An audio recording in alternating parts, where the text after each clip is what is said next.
Assalamualaikum warahmatullahi wabarakatuh. Alhamdulillahi rabbil alamin. Wassalatu wassalamu ala asrafil anbiya'i wal mursalin wa ala alihi wa ashabihi ajma'in. Amma ba'd.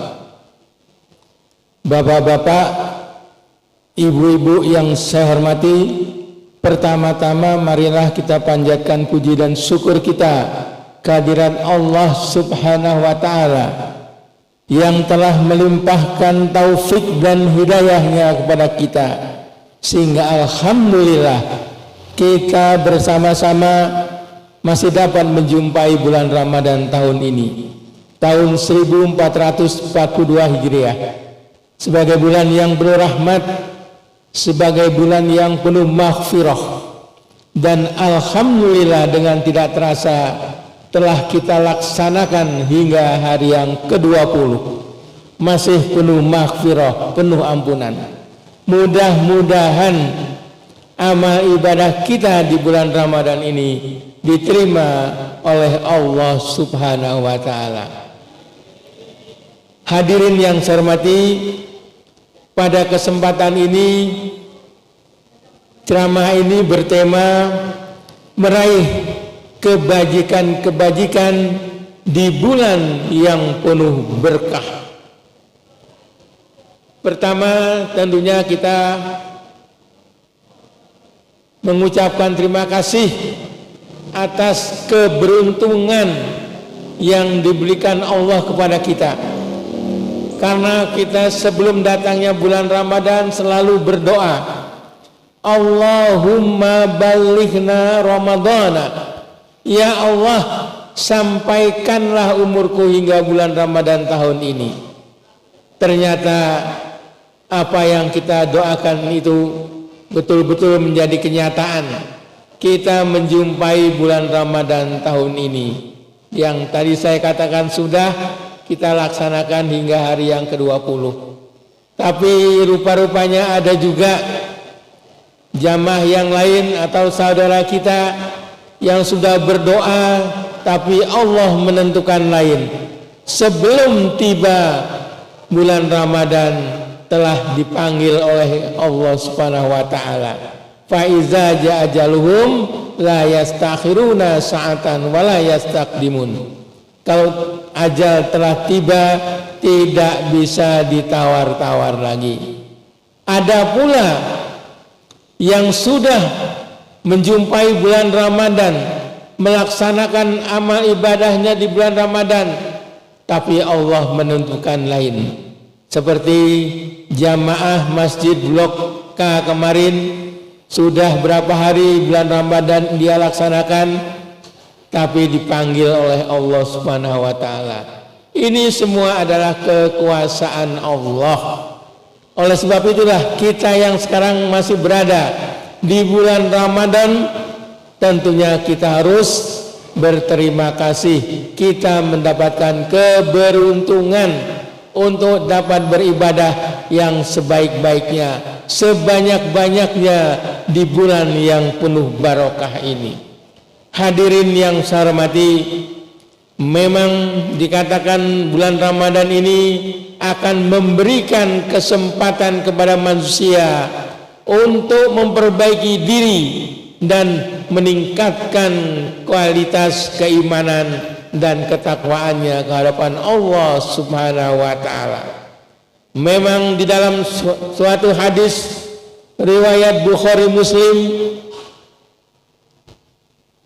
kalau bulan Ramadan ini tiba, pintu surga akan dibuka lebar-lebar, pintu neraka akan ditutup rapat-rapat, setan akan dibelenggu. Ini kesempatan kita, peluang yang sangat baik untuk kita dapat beribadah yang sebanyak-banyaknya. Sehingga ada seorang ulama mengatakan, janganlah ada sedetik pun waktu di bulan Ramadan ini yang tiada terisi dengan niat-niat suci dan kebaikan-kebaikan. Tentunya kita dapat merenung sendiri apakah kita telah melaksanakan niat-niat suci itu dan kebaikan-kebaikan di bulan Ramadan ini. Niat suci diantaranya kita membaca Al-Quran yang sebanyak-banyaknya agar dapat khatam 2-3 kali, itu sebagai niat kita yang suci. Mudah-mudahan tentunya ada juga yang sudah seperti itu, khatam 2 atau 3 kali. Dan kebaikan-kebaikan tentunya banyak yang dapat kita laksanakan di dalam bulan puasa ini. Memang kita puasa Ramadan penuh rahmat, ya. Puasa Ramadan juga merupakan penuh maghfirah, dan tentunya 10 hari yang ketiga ini dibebaskan dari api neraka, ya. Kesuksesan seseorang bukan dilihat dari hartanya yang melimpah, rumahnya yang megah, mobilnya yang mewah, tidak. Tetapi kesuksesan menurut agama kita adalah terbebasnya dari api neraka. Hadirin yang saya hormati, oleh sebab itulah tentunya kita mengetahui suatu hadis yang mengatakan, andai kata umatku tahu keutamaan bulan Ramadan, niscaya berharap setahun penuh terdiri dari Ramadan. Ini karena keutamaan bulan Ramadan dibandingkan dengan bulan-bulan yang lain, kita berharap ya setahun penuh terdiri dari Ramadan. Hadirin yang saya hormati, tentunya di antara kebesaran bulan Ramadan, ya, di dalam surat An-Naziat 40, ya, Allah telah berfirman, wa amman khafa maqama rabbih wa nahan nafsa 'anil hawa. Orang yang takut akan kebesaran Allah dan menahan diri dari hawa nafsunya. Di ayat yang 41-nya, fa innal jannata hiyal maqwa. Sungguh surgalah tempat tinggalnya. Inilah tentunya kita harus dapat, ya, kita takut akan kebesaran Allah dan menahan diri dari hawa nafsu. Hadirin yang saya hormati, memang dikatakan kita puasa Ramadan dalam rangka kita latihan kesabaran kita. Sebagaimana di dalam satu surat Ali Imran 200, ya ayyuhalladzina amanusbiru wasabiru warabitu. Hai orang-orang yang beriman, bersabarlah kamu, tingkatkanlah kesabaranmu, siap siagalah kamu. Di sini dalam kita bersabar harus selalu siap siaga. Jangan mengatakan sabar itu ada batasnya. Hadirin yang saya hormati, kita harus selalu bersabar. Makanya dikatakan dalam kita puasa ini latihan kesabaran. Yang kedua, tentunya kita harus mengendalikan hawa nafsu kita. Bagaimana di dalam surat Yusuf 53 Allah mengingatkan kita, innan nafsa li'ammaratun bisu. Nafsu kita selalu mendorong-dorong agar kita berbuat kejahatan, berbuat keburukan. Inilah kesempatan kita di bulan Ramadan, kita berpuasa dalam rangka mengendalikan hawa nafsu kita itu. Dan tentunya yang ketiga, kita berlomba-lomba meraih kebajikan-kebajikan di bulan Ramadan ini.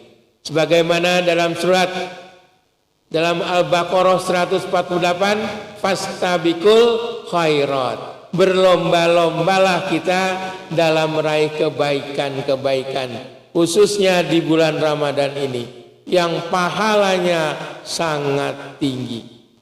Apalagi di dalam suatu hadis riwayat Tirmizi, kalau kita membaca Al-Quran satu huruf saja, kita akan mendapatkan satu kebaikan dan akan dibalas 10 kali lipat. Ini besarnya manfaat kita membaca Al-Quran di bulan Ramadan ini. Hadirin yang saya hormati, memang di dalam surat An-Nahl 128 kembali Allah mengingatkan, sungguh Allah beserta orang-orang yang bertakwa dan yang berbuat kebaikan. Oleh sebab itulah kesempatan kita di bulan Ramadan ini agar selalu meningkatkan ketakwaan kita ke hadapan Allah Subhanahu wa taala dan banyak berbuat kebaikan-kebaikan. Sebab kebaikan itulah yang akan menghapus keburukan-keburukan kita, menghapus kesalahan-kesalahan kita. Yang mana dalam satu hadis Rasulullah mengingatkan kita bahwa manusia pasti berbuat kesalahan dan sebaik-baik orang yang bersalah adalah orang yang bertaubat.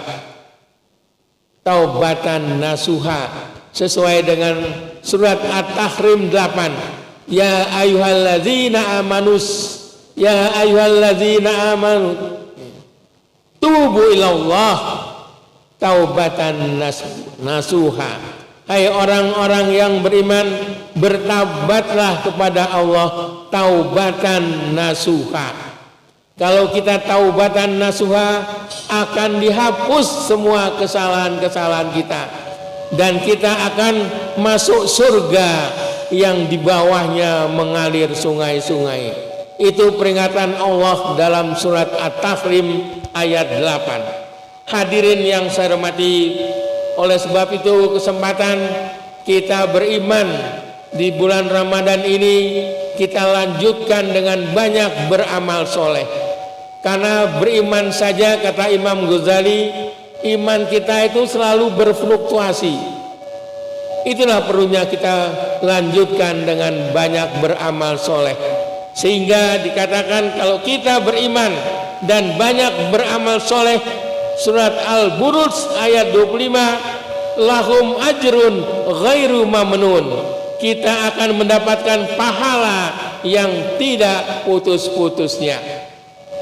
Begitu juga di dalam surat Al-Luqman 8, kalau kita beriman dan kita lanjutkan dengan banyak beramal soleh, dikatakan lahum jannatun naim.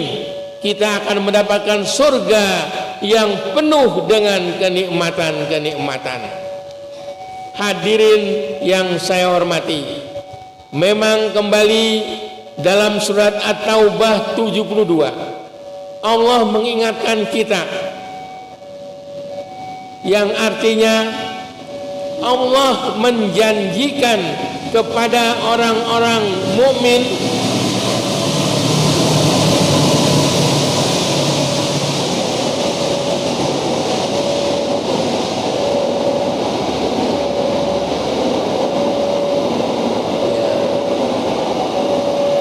Saya ulangi lagi, di dalam surat At-Taubah 72 Allah telah berfirman mengingatkan kita,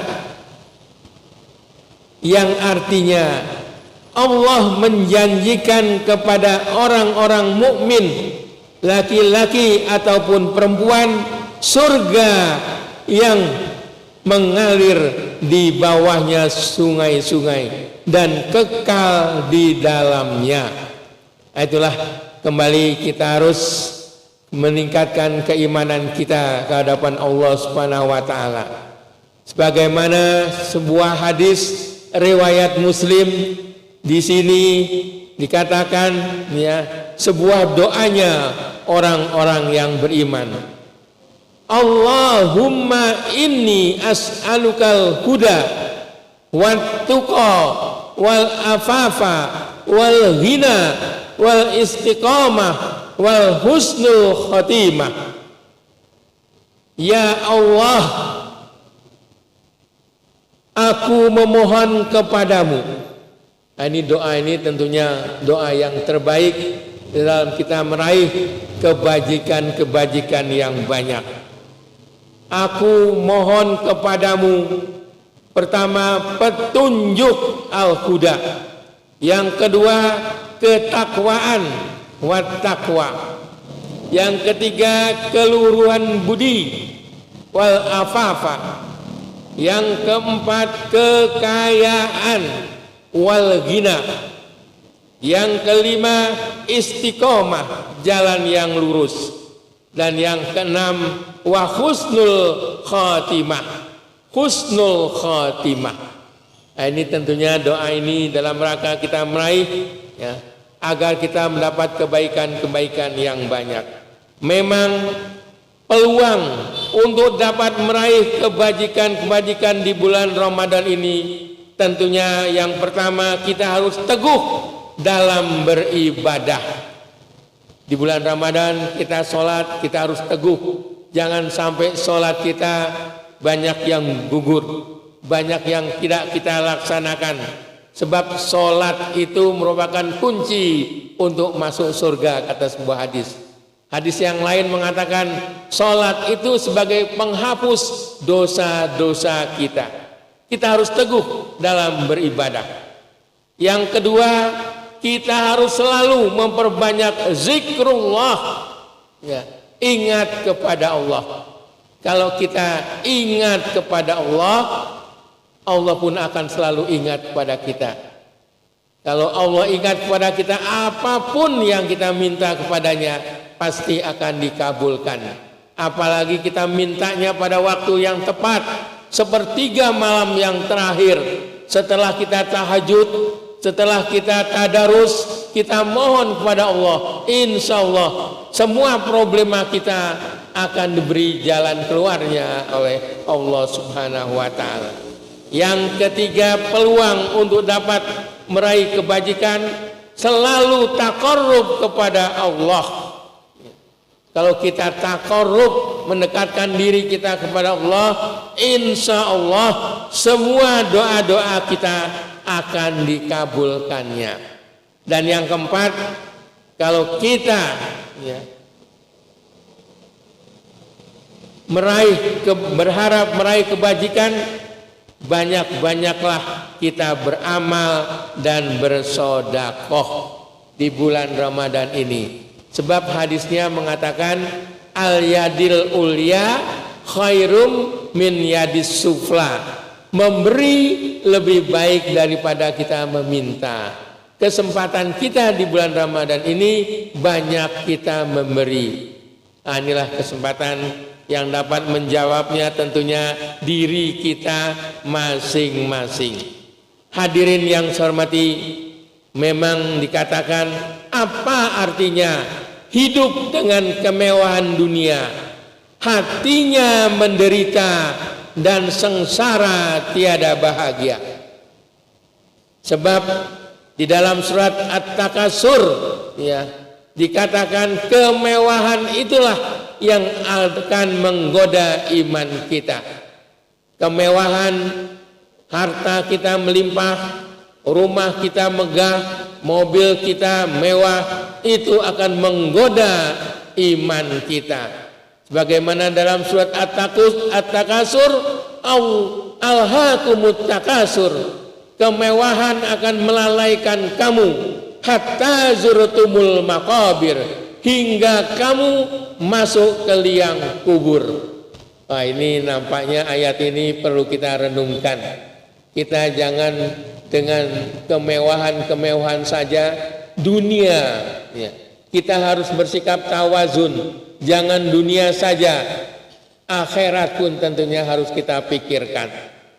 Hadirin yang saya hormati, oleh sebab itu di dalam surat Al-Baqarah 186 ini kembali Allah mengingatkan kita, wal yu'minu bi la'allakum yarsudun, hendaknya mereka beriman kepadaku agar mereka selalu dalam kebenaran.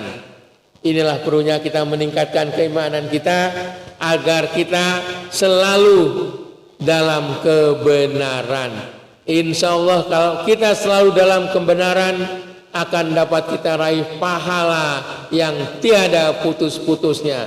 dan tentunya dikatakan surga pun akan kita raihnya.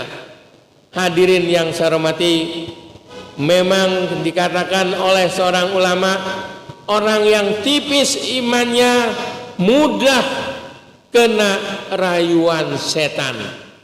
Inilah, jangan sampai kita tipis iman.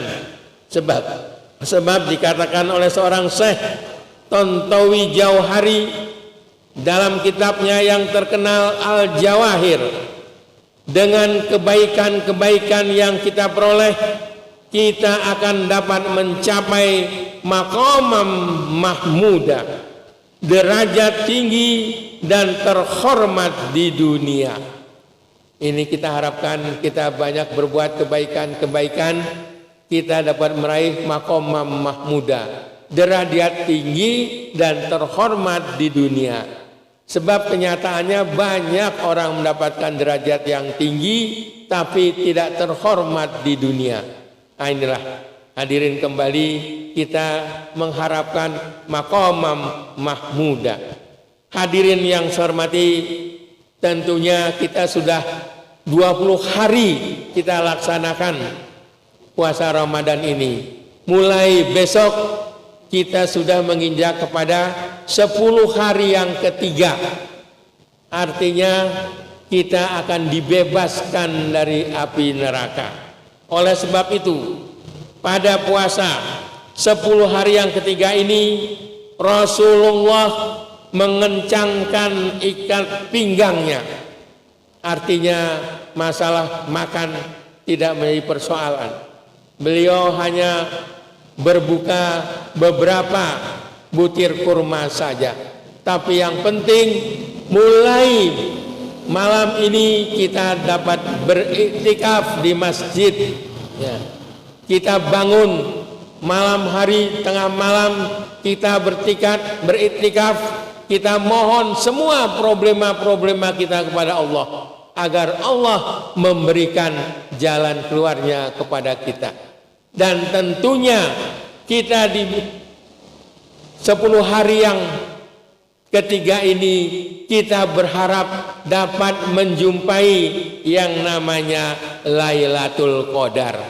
Yang tadi saya diberikan suatu bahan dari Bapak Hisan, sesepuh kita, tentang Lailatul Qadar, yang artinya ya malam kemuliaan yang lebih baik dari 1000 bulan.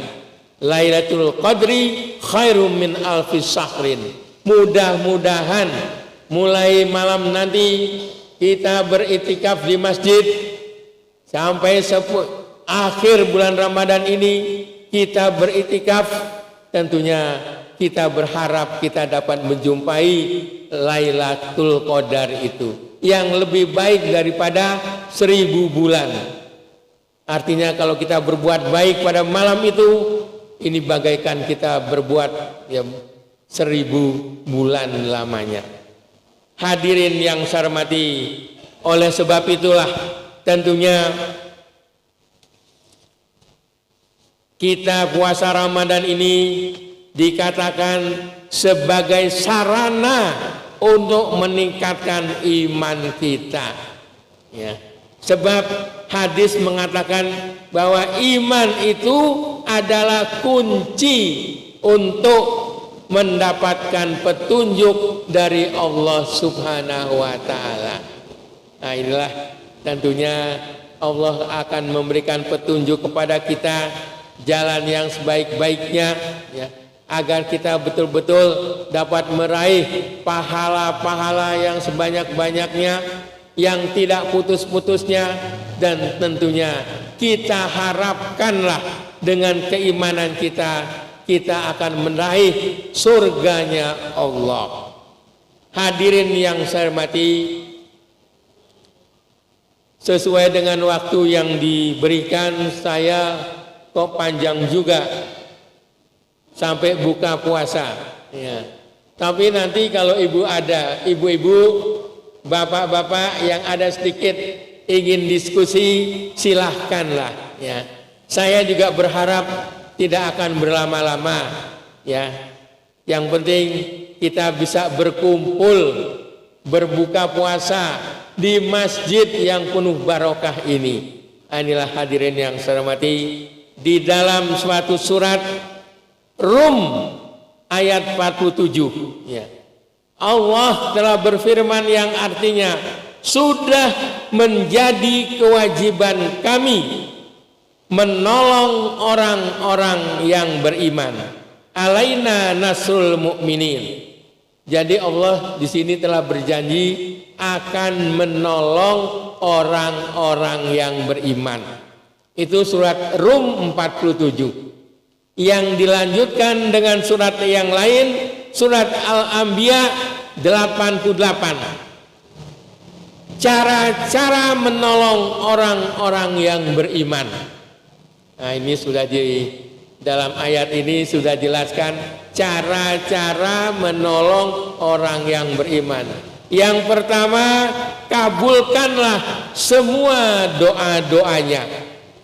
Ini kesempatan kita di bulan Ramadan ini untuk banyak berdoa ke hadapan Allah Subhanahu wa taala. Sebab kata seorang ulama, Profesor Quraisy Shihab, kita wajib banyak berdoa kepada Allah supaya kita lebih dekat kepada Allah. Makanya dikatakan yang pertama, kabulkanlah doa-doanya dalam rangka menolong orang yang beriman. Tetapi ada juga doa yang tidak dikabulkan. Ini yang perlu kita renungkan. Doa yang tidak dikabulkan, yang pertama, kita mengerti akan Allah Maha Pengasih, Maha Penyayang, tapi kita tidak mau mentaati. Itu di antaranya doa kita tidak akan terkabulkan. Yang kedua, kita banyak membaca Al-Quran, tetapi kita tidak mau mengamalkannya. Ini termasuk doa kita tidak dikabulkan. Bahkan kita mengerti setan, yang mana setan dikatakan musuh utama bagimu, innahu lakum aduwwum mubin. Tapi kita selalu mengikuti ajakannya. Ini dari tiga hal inilah doa-doa kita tidak akan dikabulkannya. Itulah makanya dalam surat Al-Anbiya 88, cara-cara menolong orang yang beriman, kabulkanlah doa-doanya. Yang kedua, selamatkanlah dari kesusahan. Ya, jadi cara-cara menolong orang beriman yang kedua, selamatkanlah dari kesusahan. Fastajabna lahu wa najjaynahu minal ghammi. Nah, inilah hadirin yang saya hormati. Oleh sebab itu kembali, agar kita orang yang beriman, betul-betul keimanan kita bermanfaat, kita akan dikabulkan doa-doanya, banyaklah kita berdoa. Sebab dikatakan ad-doa silahul mu'min. Doa itu senjatanya orang-orang yang beriman. Dan kita akan diselamatkan dari kesusahan. Mudah-mudahan kita orang yang beriman terhindar dari kesusahan. Jangan sampai rezeki kita seret. Apalagi kalau rezeki kita seret, kita mencari rezeki dengan maksiat kepada Allah. Ini dosa besar. Makanya kalau kita rezekinya sedang seret, kita hanya mohon kepada Allah supaya kita dapat rezeki yang penuh barokah, bukan rezeki yang melimpah. Sebab kalau rezeki kita melimpah, bisa saja merupakan godaan iman kita. Hadirin yang saya hormati, oleh sebab itulah tentunya kita di puasa Ramadan ini merupakan sarana dalam rangka meningkatkan tingkat kejujuran kita. Hadirin yang saya hormati, memang tingkat kejujuran juga harus selalu kita tingkatkan. Sebab orang kalau sejujur dikatakan tak akan mudah tergoda. melihat setumpuk uang di depan mata yang itu bukan miliknya. Itu dikatakan seperti itu kalau orang jujur. Tidak akan mudah tergoda melihat uang setumpuk uang di depan mata yang itu bukan miliknya. Hadirin yang saya hormati, oleh sebab itulah sehubungan dengan kita meningkatkan kejujuran ini, hadis riwayat Bukhari Muslim mengingatkan kita bahwa kejujuran itu akan mengarahkan kita kepada kebaikan, dan kebaikan itulah yang mengantar kita ke surga. Itu kata hadis riwayat Bukhari Muslim. Hadirin yang saya hormati, apalagi Imam Ghazali dalam kitabnya yang terkenal Ihya Ulumuddin juga mengatakan, orang jujur pasti beruntung. Orang jujur pasti beruntung. Di hadapan manusia akan dapat penghormatan ataupun sanjungan. Jadi orang jujur di hadapan manusia akan dapat penghormatan ataupun sanjungan. Sehingga ada falsafah Jawa mengatakan iwak peye sego jagung, tambah tue tambah disanjung. Inilah harapan kita, tambah tua tambah sepuh umur kita, sudah pakai teken jalannya tapi ibadahnya selalu di masjid berjamaah, sodakohnya banyak. Itulah harapan kita. Sudah tua semakin disanjung. Inilah falsafah Jawa mengatakan demikian. Begitu juga kalau kita jujur di hadapan Allah akan mendapatkan tempat yang terpuji. Inilah tentunya kita renungkan. Kalau kita jujur, nanti Allah akan membalasnya kita di tempat yang terpuji. Alangkah indahnya. Hadirin yang saya hormati, oleh sebab itu Rasulullah memberi petunjuk dalam kita menghadapi bulan Ramadan ini.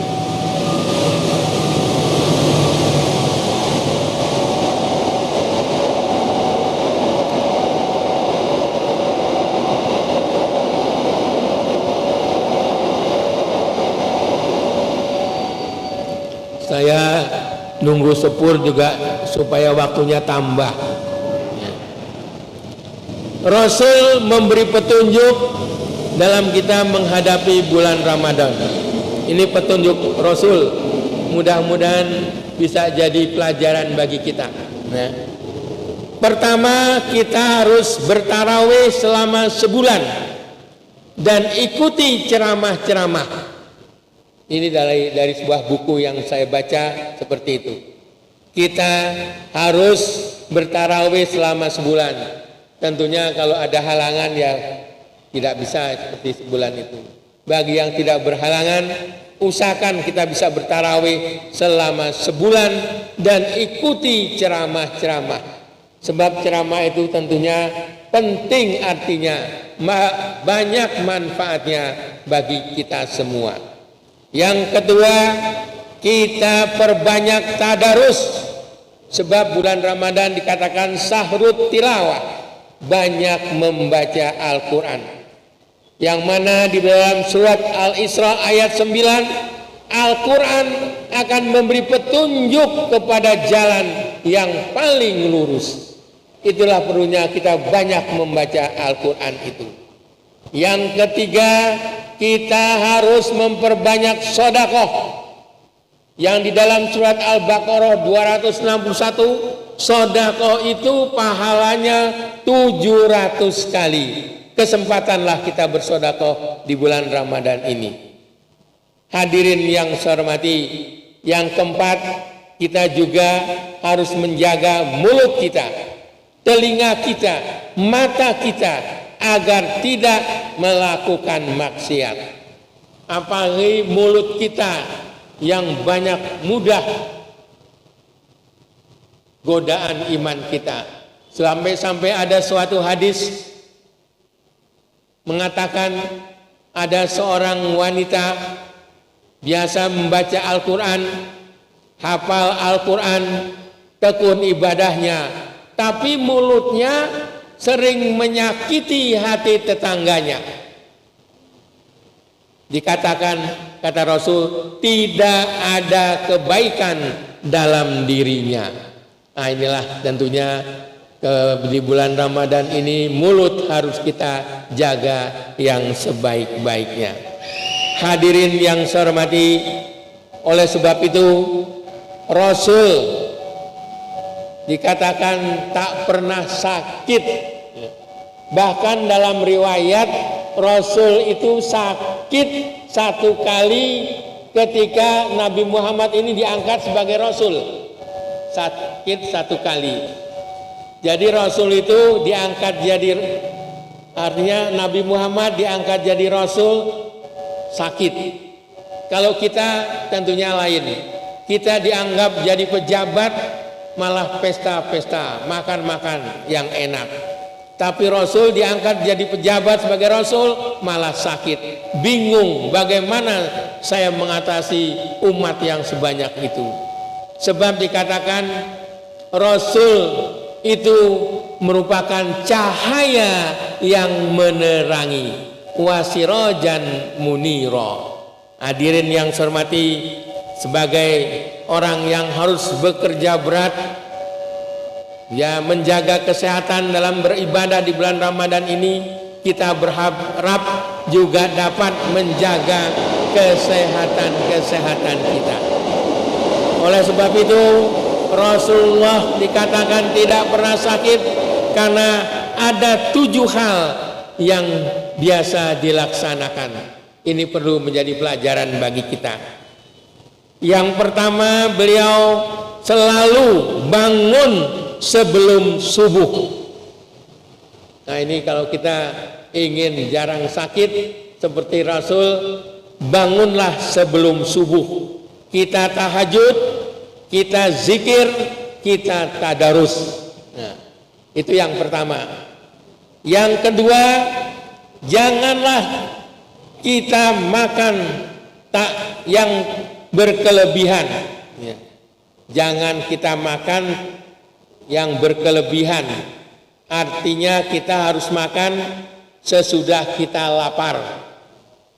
Kita berhenti makan sebelum kenyang. Itu Rasulullah mengajarkan kita seperti itu. Ya, makan sebelum, ya, makan sesudah lapar dan berhenti makan sebelum kenyang. Itu Rasulullah seperti itu. Sehingga beliau dikatakan dadanya bidang, perutnya rata. Ini Rasulullah, karena makannya seperti itu, perutnya rata. Tidak seperti perut saya, tidak rata. Ya. Hadirin yang saya hormati, yang ketiga, agar kita jarang sakit seperti Rasul, gemar berjalan kaki. Nah, ini saya kira biayanya murah, bisa kita tiru, banyak berjalan kaki. Jangan jauh-jauh, paling tidak di depan rumahnya kita berjalan kaki. Yang ketiga, tidak pemarah. Rasul tidak pemarah. Bahkan kepada pembantunya pun tidak pernah marah. Dan yang kelima, selalu optimis. Karena Allah selalu memberi petunjuk kepada beliau. Inilah, kalau Allah selalu memberi petunjuk, tentunya kita akan selalu optimis. Yang keenam, kita tak pernah iri hati dan dengki kepada orang. Bisakah kita seperti itu? Harus dapat kita laksanakan. Tak pernah iri hati dan dengki kepada orang.